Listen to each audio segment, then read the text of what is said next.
Laura and I were right in this room with all of our pets. We were chit-chatting, we were laughing. It was a really normal kind of late night for us. And I just all of a sudden slipped off the sofa. We play with the dogs, we kind of wrestle with them. They like when we get on the floor, so I didn't think anything was unusual at first. And I was struggling to try to get up. I asked him, are you okay? And he didn't answer me. And I said, John, I need you to stand up right now. Just get up. I don't know if you're playing. I'm getting scared. If you don't stand up right now, I'm calling 911. 911, what is the address of your emergency? I explained what I was seeing, and they said that they would get an ambulance to us right away. I got his medicine that he takes so I could show the paramedics what he was on, and just tried to talk to him, and I was holding his hand, and they got here pretty quickly, thank goodness. They did tell us that they thought that he had had a stroke. He said, I think we caught it early. I think you have a really good chance at getting beyond this. When patients come in through the emergency department with signs or symptoms of stroke, it activates a stroke code, a code CSI. That requires all the teams to respond immediately within 5 minutes. He was scanned at Stony Brook very quickly and efficiently, and then immediately brought into the catheterization lab. On the imaging that he had in the hospital, we'd seen that there had been multiple clots and 2 different areas of damage. He had a history of a heart valve replacement. When you have an artificial structure inside the heart, it tends to form clots.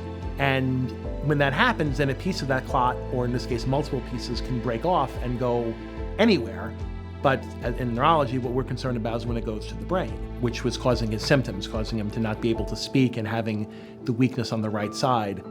And that's very common with what's called the left middle cerebral artery syndrome or left middle cerebral artery occlusion, where there's no blood flow to the left side of the brain.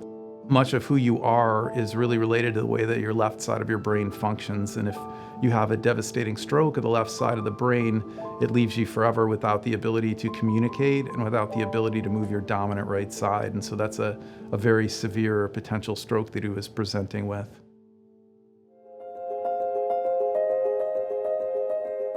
Stony Brook has access to many, many new technologies because of the existence of these new devices and the trials that they do. And in fact, Mr. Penn not only was a candidate for aspiration thrombectomy, but he also fit into what was called the Thunder trial. We were able to remove his clot extremely quickly with just one pass, meaning that we were able to go up with the catheters one time, aspirate all of his clot into the catheter, and remove all of the clot immediately. And I think this entire procedure took on the order of 10 or 15 minutes to complete. Because of our availability at Stony Brook and having a 24-hour thrombectomy center with everyone available at a moment's notice, we were able to have that process completed in a very quick time frame, and the blood flow was restored quickly enough that in Mr. Penn's case, he was able to return essentially to normal.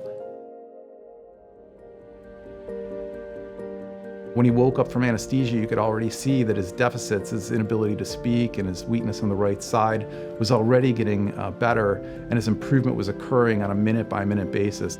I attribute that all to the very attentive care of the Stony Brook University Hospital staff, including with respect to the follow-up that was provided, but certainly a special thank you to Dr. Fiorella and Dr. Guido. Fiorella in particular, who performed my surgical procedure, and he's the person with whom I met last week to get the final clearance and not having to do any additional follow-up appointments. Hospitalized May 7th, discharged late May 9th, and I was back working from home May 13th, that Monday, which is just amazing. We appreciate everything that's been done, and we appreciate the research and the technology that goes into it. It's really important to have that intervention to let people live their lives. Stony Brook has been our guardian angel.